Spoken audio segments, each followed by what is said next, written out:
कौन सी तारीख है भैया आज? 12 जनवरी। क्या होता है आज के दिन? विश्व युवा दिवस है आज, ठीक है ना? हाँ ठीक है, तो थोड़ा बहुत अपडेट भी रहना चाहिए, ठीक है। बायोटेक्नोलॉजी, ठीक है ना? बायोटेक्नोलॉजी का मतलब क्या होगा? जैव प्रौद्योगिकी, ठीक है। इसमें क्या चल रहा था? Recombinant DNA technology, rDNA technology में हम लोगों ने क्या क्या पढ़ लिया? वाहक पढ़ लिए ना कल। कौन कौन से वाहक होते हैं? प्लाज्मिड, फेजमिड, है ना, और कॉस्मिड, और M13 लैम्डा फेज। फेज मतलब जीवाणु भोजी विषाणु, उसके बारे में पूरा पढ़ लिया हम लोगों ने, क्या क्या उसमें गुण होते हैं। वो आपसे डायग्राम बनाने के लिए जो आएगा वो किसका आएगा? प्लाज्मिड का डायग्राम ज्यादातर, ठीक है। प्लाज्मिड, ठीक है, इकोलाई से निकाला गया था, उसके बारे में पूछा जाता है। तो अब उसके बाद इसके अलावा और कौन से होते हैं? BSc and YAC. बीएससी का मतलब क्या होता है? बैक्टीरियल आर्टिफिशियल क्रोमोसोम, ठीक है, यानी जीवाणुविक कृत्रिम गुणसूत्र। और वाईएसी मतलब यीस्ट कृत्रिम गुणसूत्र। आगे बात समझ में? तो कल अपन ने जो लास्ट टॉपिक लिया था वो क्या था? बीएससी के गुण लिखे थे और वाईएसी के भी लिख लिए थे, नहीं लिखे थे, यही तो बीएससी के लिखे थे ना, ठीक है। तो आज हम लोग लिखेंगे YAC, yeast artificial chromosome. It's example of vector. Vector मतलब वाहक, ठीक है। तो अब आगे इसके गुण, वाहक जो है वाईएसी, उसके क्या क्या मुख्य गुण होते हैं। केवल बताया था कि ये कहाँ होगा भाई। यीस्ट क्या है? यूकैरियोटिक कोशिका है, तो यूकैरियोटिक कोशिका के अंदर क्या क्या चीजें होंगी? गुणसूत्र होगा। गुणसूत्र के अंदर, जहां पर गुणसूत्र में डीएनए में प्राथमिक संकीर्णन होता है उसे क्या कहते हैं? सेंट्रोमियर। और सेंट्रोमियर के अलावा जो कॉर्नर पे होता है या टिप पर होता है लास्ट में, उसे क्या कहते हैं? टेलोमियर, ठीक है। तो वो सब कुछ हमने पढ़ लिया था कल। काइनेटोकोर क्या होता है वो भी आ गया था समझ में। अब वाईएसी का मतलब क्या है, ये कैसे कहाँ काम करेगा, वो सब कुछ हम आज समझेंगे, ठीक है।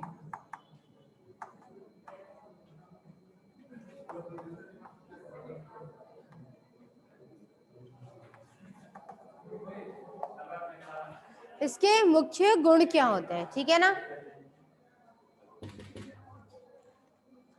ठीक है, मुख्य घटक क्या होंगे और गुण क्या होंगे। पहले देखते हैं कि वाईएसी के मुख्य घटक क्या है, मतलब इसमें क्या क्या पाया जाता है।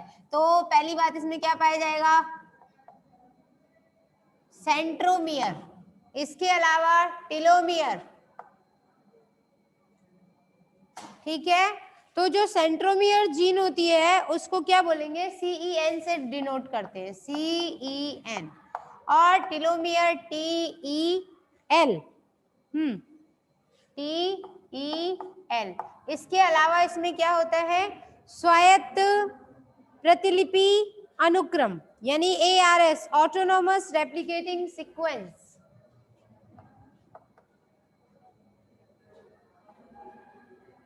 ऑटोनॉमस मतलब क्या होता है? स्वायत्त, खुद खुद का काम खुद करेगा। रेप्लिकेटिंग, रेप्लिकेटिंग मतलब प्रतिकृति करेगा। सीक्वेंस,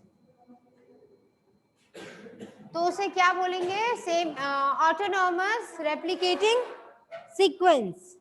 उसके बाद क्या होगा? ये होस्ट कोशिका में इनकी मदद से क्या करेगा? वृद्धि करेगा। ये सभी क्या होते हैं? इसके लिए होस्ट सेल में वृद्धि कारक होते हैं इसके लिए, ठीक है। इसके अलावा इसमें और भी क्या पाया जाएगा? मुख्य रूप से ampicillin resistant gene, AMP, ampicillin R, जैसे घात लगाते हैं वैसे AMP R क्या हो जाएगा? एम्पिसिलिन प्रतिरोधी जीन। और मार्कर के रूप में और भी जीन होते हैं, TRP फर्स्ट, जिन्हें नहीं पता वो लिख लीजिए, क्या लिखा है, एम्पीसिलिन प्रतिरोधी जीन।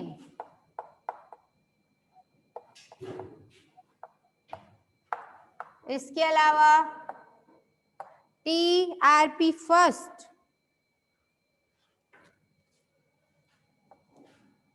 टीआरपी फर्स्ट, टीआरपी कहां से आया, ट्रिप्टोफेन से। और ट्रिप्टोफेन क्या होता है, ट्रिप्टोफेन एक प्रकार का अमीनो अम्ल होता है, पढ़े होंगे ना, ग्लाइसिन, ल्यूसिन, आइसोल्यूसिन, और उन सब अमीनो अम्लों से मिलकर के क्या बनती है, पॉलीपेप्टाइड श्रृंखला। जैसे ईंट से मिलके क्या बनती है, दीवार, वैसे ही अमीनो अम्लों से मिलके क्या बनती है, पॉलीपेप्टाइड श्रृंखला, और उस पॉलीपेप्टाइड श्रृंखला को क्या कहते हैं, प्रोटीन। ठीक है, ट्रिप्टोफेन। और इसके अलावा URA3, URA3 जीन होती है, URA3 यूरेसिल।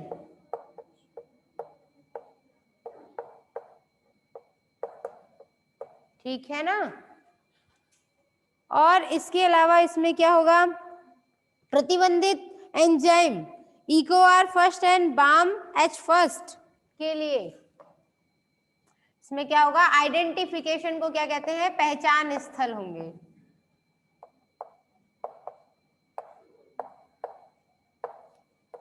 यानी एंजाइम को कहां पे काम करना है उसके लिए क्या क्या होगा उसके अंदर, इको आर फर्स्ट के लिए और इसके अलावा बाम एच फर्स्ट के लिए।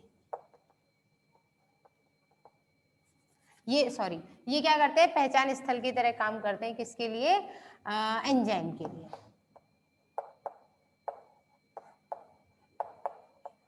एंजाइम उसमें पढ़े थे ना आपने प्लाज्मिड के अंदर, जैसे कल तो आप लोगों ने BSc पढ़ा, वैसे ही प्लाज्मिड होता है। तो प्लाज्मिड के अंदर ये ऐसे होता है, यहाँ ORI हो गया, इधर होता है इसमें ये हो गया EcoR1, EcoR फर्स्ट पहचान स्थल, इधर होगा बाम H फर्स्ट, इसके अलावा इधर होगा एम्पीसिलिन रेसिस्टेंट जीन, यहाँ होती है जनरली टेट्रासाइक्लिन रेसिस्टेंट जीन। इस तरीके से इसमें खंड होते हैं, तो वो प्लाज्मिड की स्ट्रक्चर हो जाती है जो आपको पहले ही बता दी। ठीक है, तो आगे बात करते हैं इसमें और क्या क्या होगा, टेल जीन होगी, ORI जीन की तरह काम करता है। ये जो ऑटोनॉमस रेप्लिकेटिंग सीक्वेंस है ये किसकी तरह काम करेगा, ऑरिजिन जीन की तरह से काम करने लग जाता है। ठीक है, इसके अलावा चयनित मार्कर, प्रतिरोधी जीन, ये सब मिलकर के काम करेंगे। और इसके बाद आगे पढ़ेंगे हम लोग कि ये कैसे क्लोनिंग कैसे होगी इसकी। ठीक है, तो क्लोनिंग का मेथड यानी कि आगे इसकी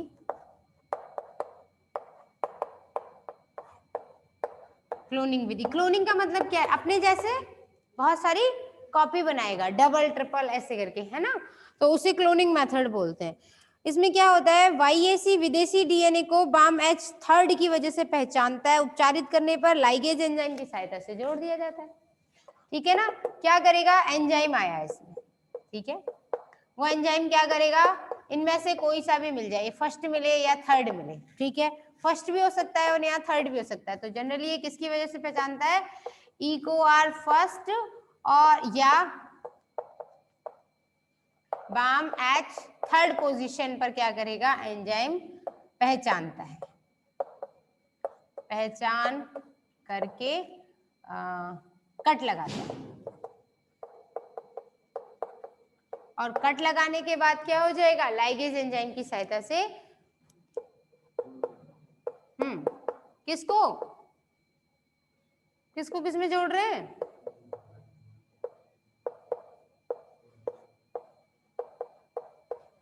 YAC व विदेशी DNA। विदेशी DNA मतलब बाहर का किसी का भी कोई भी DNA, ठीक है, जोड़ देना है। जैसे मान लो आपने जैसे एक पढ़ा था कि जैसे समझो कि कोई एक कोशिका है A और ये कोशिका है B, तो आपको इसका DNA का खंड इसमें पहुंचाना है, तो इसका जो खुद का DNA होगा वो क्या बोला जाएगा, B, लेकिन इसका DNA आपने कट लगा लिया ये, तो ये DNA जो है वो इसके लिए विदेशी तो हुआ, बात आ रही है समझ में? तो डीएनए को विदेशी डीएनए कहो या आप इसको क्या कहोगे, वांछित डीएनए, क्योंकि आप यही पढ़ते आ रहे हो ना शुरू से, वांछित वांछित लिखते आ रहे हो, तो कंफ्यूज हो जाओगे कि अभी विदेशी अचानक से कहां से आ गया।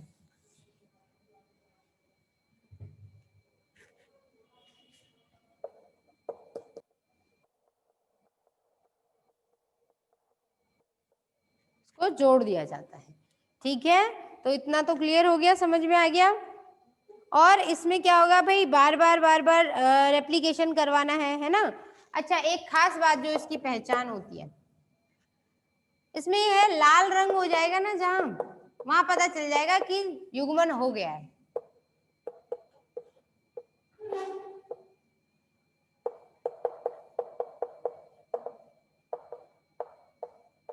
ये इसकी खास बात है।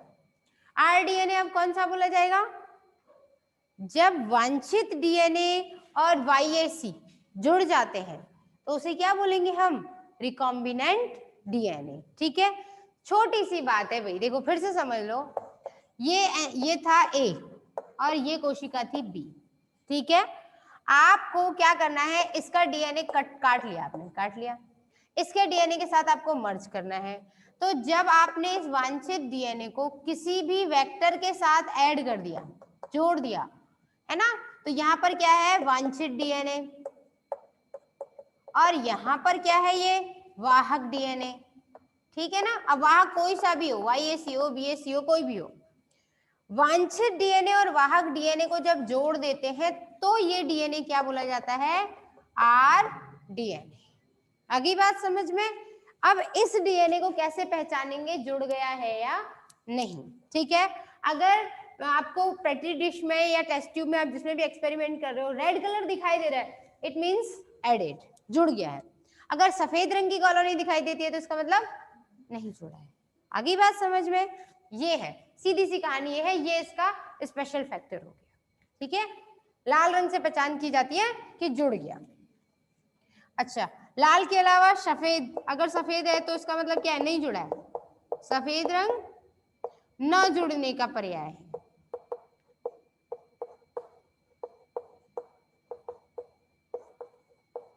ठीक है, इससे पता चलेगा कि हाँ ठीक है, ये पर्याय, ये शब्द समझ तो आ जाएगा ना। हिंदी मीडियम के हो फिर भी कभी कभी साइंस वालों की हिंदी में समस्या होती है, मिटा दूं।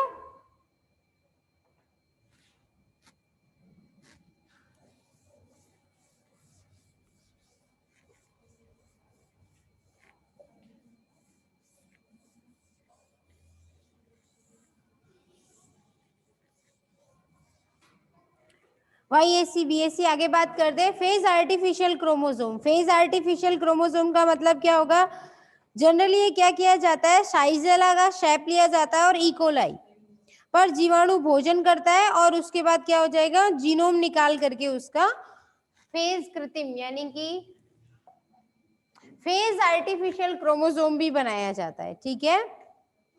उसको बोलते हैं पीए,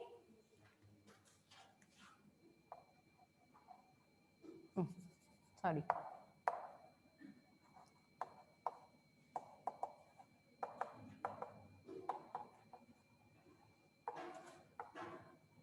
इसमें कुछ नहीं है, ये फेज में से निकाला गया, ठीक है, और आर्टिफिशियल तरीके से यानी इकोलाई के साथ ऐड कर दिया। देखो भाई सीधी बात है, किसी भी जीव में से सीधे उसका डीएनए निकाला और वेक्टर की तरह इस्तेमाल कर लिया तो वो तो होता है प्राकृतिक, लेकिन आपने एक में से निकाला और फिर उसमें थोड़ा एडिशन और किया, जैसे अब तक आप पढ़ते आए हो प्लाज्मिड और फेजमिड का कॉम्बिनेशन, कॉस्मिड में भी आपने पढ़ा प्लाज्मिड और फिर फेजमिड और कॉस्मिड में होता तो यही है कि जीवाणु का डीएनए थोड़ा सा निकालेंगे प्लाज्मिड के तौर पे और विषाणु का भी निकालेंगे, दोनों को जोड़ करके हम वेक्टर की तरह काम में लेते हैं। सेम कंडीशन यहाँ पे भी है, जहां हम थोड़ा बहुत उसमें जोड़ते हैं या तोड़ते हैं तो उसे क्या बोल देते हैं, कृत्रिम।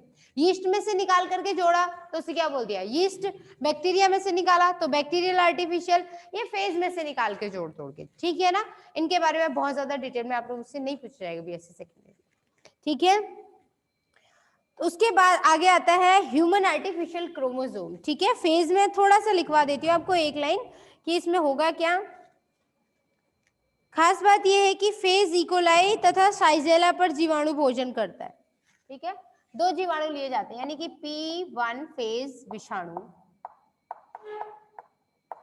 किसके साथ जुड़ेगा, मतलब किसको खाएगा, वो या तो इकोलाई या फिर शीजेला जीवाणु का क्या करेगा, भक्षण करेगा। और भक्षण करने के बाद क्या होगा, इन दोनों के डीएनए का कुछ भाग मिल जाएगा, है ना। लाइसोजेनिक लाइटिक साइकिल बता चुकी हूँ। तो उसके बाद क्या हो जाएगा, बस ये भक्षण होने के बाद इनका डीएनए, अब जो नया वेक्टर बनेगा, नया वाहक अणु बनेगा, उसी को क्या बोल देंगे, फेज आर्टिफिशियल क्रोमोसोम। इसमें खास बात यह है कि इसके अंदर होगा क्या, कैनामाइसिन और एम्पीसिलिन के लिए प्रतिरोधी होता है ये। एम्पीसिलिन प्रतिरोधी जीन तथा इसमें क्या होता है, कैनामाइसिन, पूरा नाम लिख लो क्योंकि एम्पीसिलिन तो बार बार लिख चुके हो आप लोग। कैनामाइसिन प्रतिरोधी जीन उपस्थित, ये इसकी खास बात है। जीन इसमें उपस्थित होते।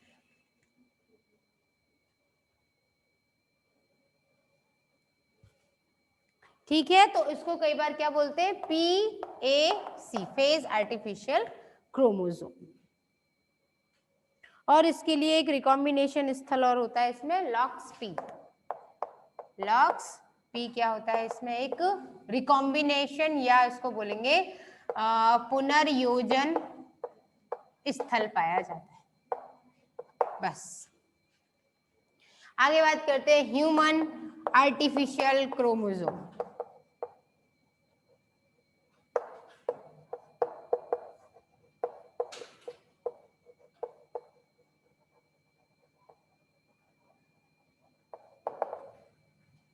ठीक है,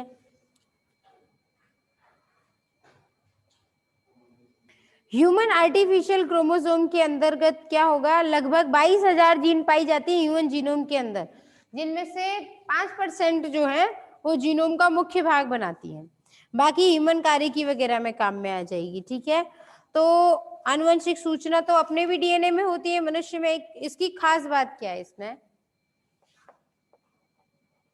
ORI का मतलब क्या हो जाएगा, उद्भव स्थल, मतलब जहां से प्रतिकृतिकरण क्या हो रहा है, शुरू हो रहा है। उद्भव स्थल होता है जिसके द्वारा डीएनए का प्रतिकृतिकरण हो जाता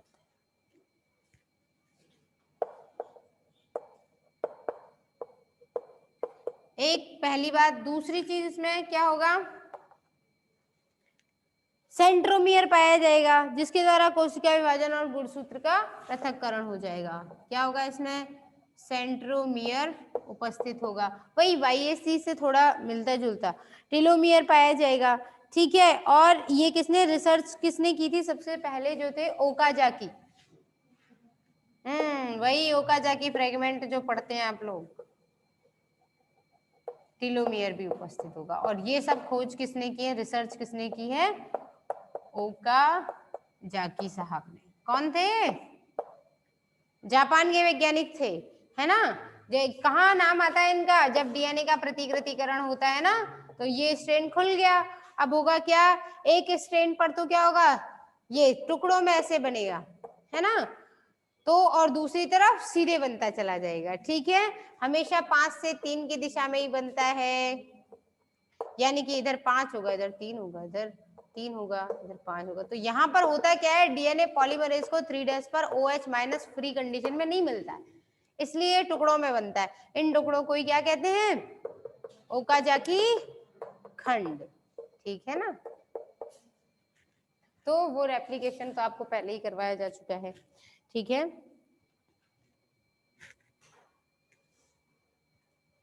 इसमें होगा क्या, 21 नंबर के गुणसूत्र के टाइप फर्स्ट अनफोल्ड डीएनए के द्वारा बना था, ये इसकी खास बात थी।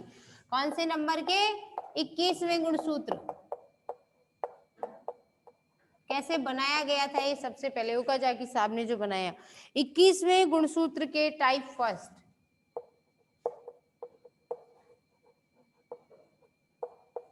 अनफोल्ड,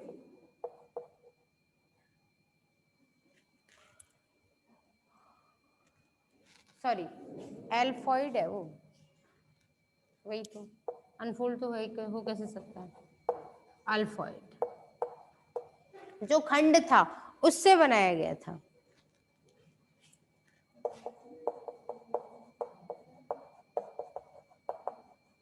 अल्फॉइड डीएनए से बनाया गया था वाईएस।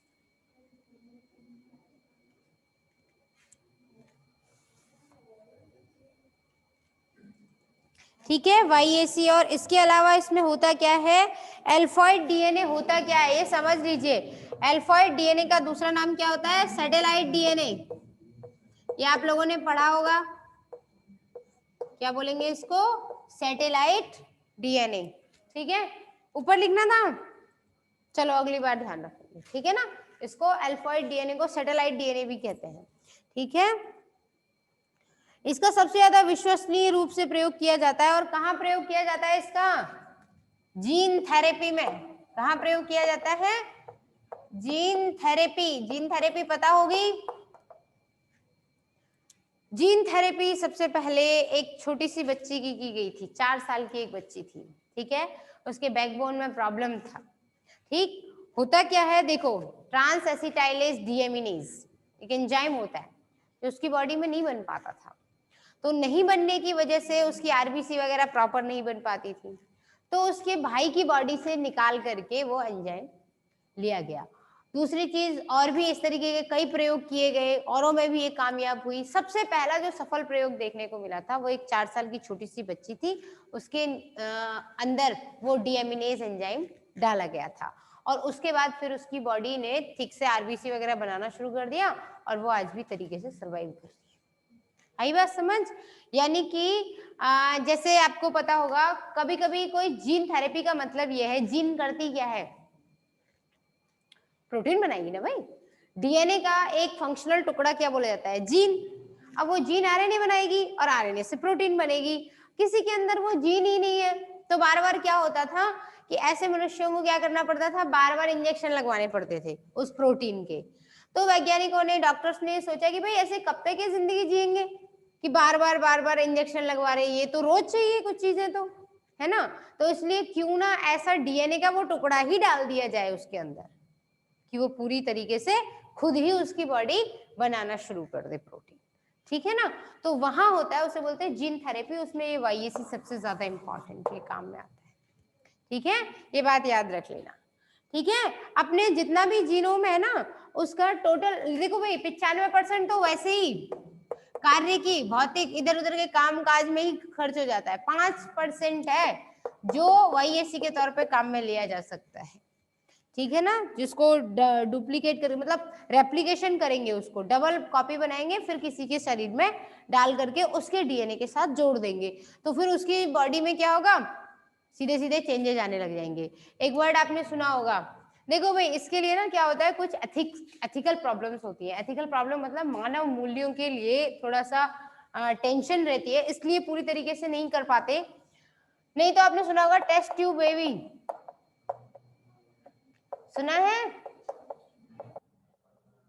परखनली शिशु, है ना। उसके लिए पूर्ण रूप से सरकार अथॉरिटी नहीं देती है, क्योंकि देखो भाई, एमनियोसेंटेसिस की विधि होती है। एमनियोसेंटेसिस में क्या होता है, जब बच्चा माँ के गर्भ में पल रहा होता है तो उसके चारों तरफ एक द्रव होता है, उसमें वो तैर रहा होता है, तो उसमें से कुछ द्रव निकाल लिया जाता है और उसको टेस्ट किया जाता है, तो उससे पता चल जाता है कि बच्चे में क्या ग्रोथ हो रही है, कौन सा एंजाइम, कौन सा हार्मोन, क्या सारी चीजें उसके अंदर है या नहीं है, वो कैसा बन पाएगा, ये सारी चीजें पता चल जाती हैं। तो कई बार अगर उसमें प्रॉब्लम पता चल गई तो आप यही इसी कंडीशन में उसमें चेंजेस कर सकते हैं, लेकिन उसका कई बार मिसयूज ये होता है, ये पता लगाने में कि लड़का है या लड़की है, उसको फिर वो चीज गलत है। लेकिन ये मेडिकली बहुत सही है कि पता लगाया जा सकता है। लेकिन हर तरीके से अगर कोई प्रॉब्लम है तब तो आप उसे जीन थेरेपी वगैरह के थ्रू ठीक भी करवा सकते हो, लेकिन कई बार क्या होता है, इसका मिसयूज होने के खतरे रहते हैं। इसके लिए इसके बहुत सारे रूल रेगुलेशंस बने हैं, क्योंकि हर कोई यही चाहता है ना कि उनका बच्चा जो भी हो, बहुत बढ़िया, बलवान, अच्छा खासा, पढ़ने में होशियार, हर तरीके से परफेक्ट होना चाहिए, यही उम्मीद की जाती है। अब वो परफेक्ट बनाने के चक्कर में बन गया रोबोट टाइप, तो क्या करोगे, कौन कंट्रोल करेगा। हर बार रजनीकांत जी नहीं आते ना फिल्मों की तरह, तो इसलिए फिर वहां पे एथिकल इश्यू हो जाते हैं। इसलिए हर तरीके से नहीं, लेकिन हाँ, अगर किसी को बीमारी है तो उसे ठीक करने के लिए कोई प्रोटीन उसकी बॉडी में नहीं बन पा रही है और उस प्रोटीन के बिना उसकी जिंदगी आगे नहीं चल सकती है, उस केस में उस प्रोटीन को बनाने वाला डीएनए उसमें डाला जा सकता है। आई बात समझ में?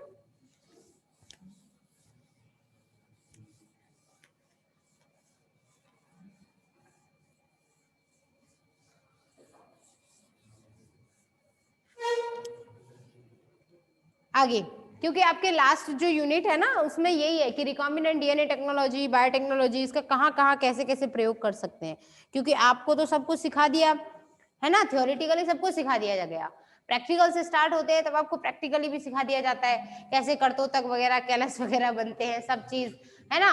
अब आगे आप फॉर्म में कि नहीं साहब हम तो अब और भी प्रयोग करेंगे, अब तो केले केले के बनाने हमको तो, है ना, तो फिर उसमें थोड़ा इश्यू रहता है कि आप बना सकते हैं या नहीं बना सकते, वो सारी चीजें रूल रेगुलेशंस आपको लास्ट यूनिट में बताई जाएंगी, क्या कितना कैसे बना सकते हो, ठीक है, क्योंकि हर चीज साइंटिस्ट की बनाई हुई मार्केट में डायरेक्टली नहीं उतरती, उसके लिए अप्रूवल्स चाहिए होते कमेटी के।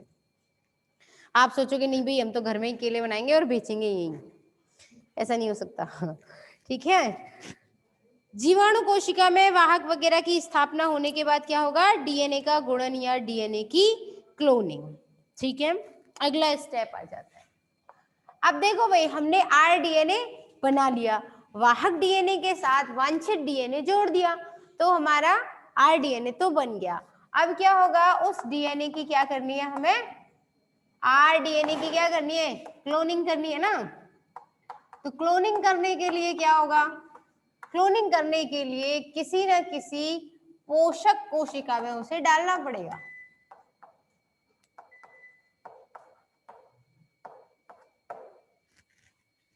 होस्ट सेल के अंदर डालते हैं, ठीक है। दूसरी चीज, अब इसमें डालने की प्रक्रिया को क्या बोलेंगे, क्लोनिंग। अच्छी जीवाणु कोशिकाओं की वृद्धि के लिए क्या करना पड़ेगा, हमें उसे माध्यम देना पड़ेगा, ठीक है, यानी कि जो हमने वेक्टर डीएनए बनाया उस वेक्टर के साथ जो हमने इच्छित डीएनए अपना जोड़ दिया, उस डीएनए को हम क्या करेंगे, एक होस्ट सेल के अंदर, जनरली इसके लिए इकोलाई यूज किया जाता है, उसके अंदर डाल दिया, ठीक है। उबासी नहीं लेनी है भाई क्लास में, इतनी नींद आ रही है। उबासी तब आती है जब ऑक्सीजन की दिमाग में कमी हो जाती है, ठीक है, और हमें थकान महसूस होने लग जाती है, तभी होता है ऐसा। फिर हम लोग क्या करते हैं, पानी पीते हैं, पानी पीने से क्या होगा, पानी में घुली हुई ऑक्सीजन डायरेक्ट ब्लड के साथ फ्लो करके ब्रेन तक पहुंचती है और नींद खत्म हो जाती है, गायब हो जाती है, ठीक है। तो ये क्या हो गया, वेक्टर डीएनए, ये हो गया मेन डीएनए। अब क्या होगा, ये डीएनए यहाँ पर क्या करेगा, अपनी क्लोनिंग करेगा। क्लोनिंग का मतलब क्या है, बहुत सारी अपनी कॉपीज बनाएगा, नंबर ऑफ कॉपीज, ठीक है, लगभग असंख्य डीएनए। उसके बाद क्या होगा, इसको क्या करना पड़ेगा, हमें माध्यम के अंदर रखेंगे। कैसा माध्यम चाहिए इसको, लगभग क्या क्या टाइम पीरियड चाहिए हमें से 37 से 43 डिग्री सेल्सियस का तापमान देना पड़ेगा, और इसके बाद इस कोशिका को हमें माध्यम में रखना पड़ेगा। और होता क्या है, देखो भाई इसको कभी ठंडा कभी गर्म, मिटा दूं ना इसको, एक बार समझ लो पहले, ये आपने आरडीएनए बना लिया, आरडीएनए बना लिया, इसमें क्या क्या है, एक तो है वाहक डीएनए और दूसरा क्या है इसके अंदर, वांछित डीएनए, ठीक है, ये डीएनए मिल गए साहब। अब क्या हो गया, इस कोशिका के हमने अंदर हमने डाल दिए, पोषक कोशिका। अब क्या करेंगे, अब इसको माध्यम देंगे और तापमान, देखो कभी ठंडा कभी गर्म कैसे करेंगे, पहले इसको 0 डिग्री सेल्सियस तापमान देंगे और क्या, रिजॉइन, आप लोग रिजॉइन कर लीजिए।